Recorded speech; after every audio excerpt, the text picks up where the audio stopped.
केलवा के पात पर उगेलन सूरज मल झाके झुके। केलवा के पात पर उगेलन सूरज मल झाके झुके। एक करेलू छठ बरतिया से झाके झुके। एक करेलू छठ बरतिया से झाके झुके। केलवा के पात पर उगेलन सूरज मल झाके झुके। हम तो से पूछी बरतिया बरतिया से केकरा लागे। एक करेलू छठ बरतिया से केकरा लागे। एक करेलू छठ बरतिया से केकरा लागे।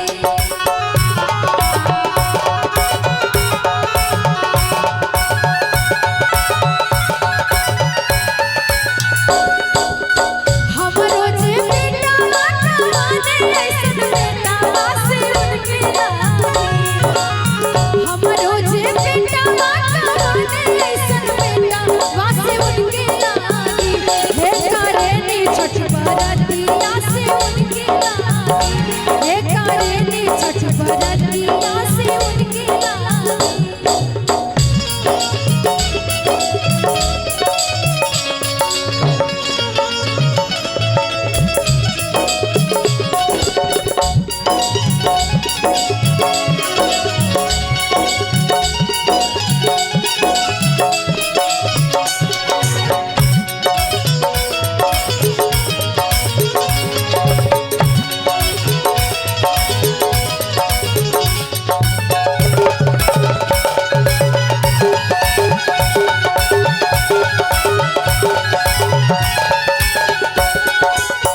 देखिए ये प्यारा सा गीत छठ का आप लोगों को गाया गया।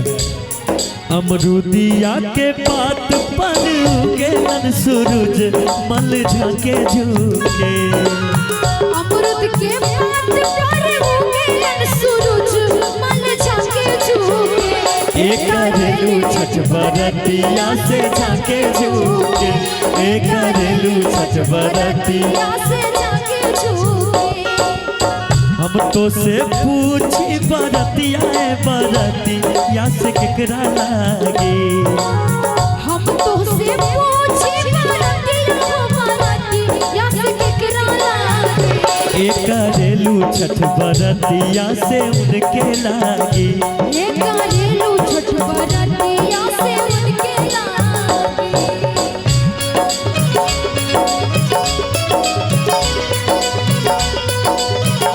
जय छठी माँ।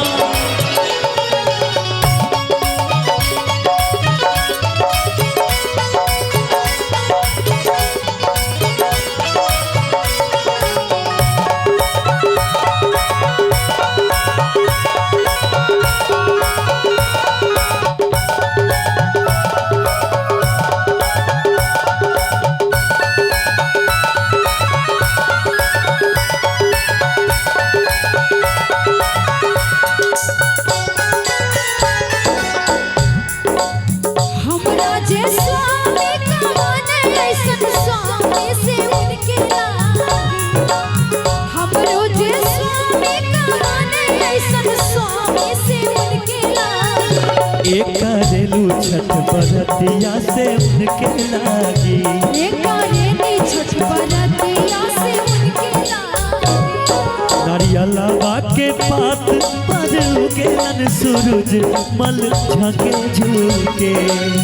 नारियल के पात पर उगेलन सूरज मल झाके झुके। एक करेलू छठ बरतिया से झाके झुके। एक करेलू छठ बरतिया से झाके झुके।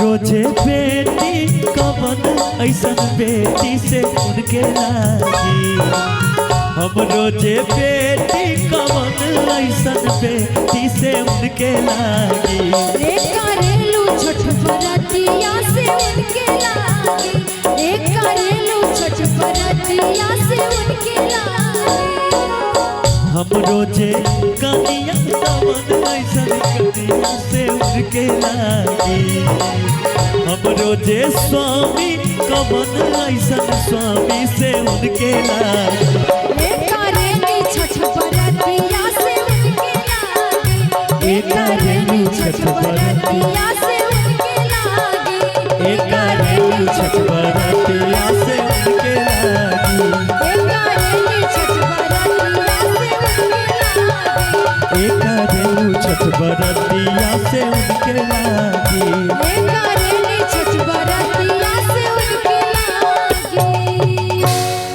एक करेली छठ बरती या से उनके लागी।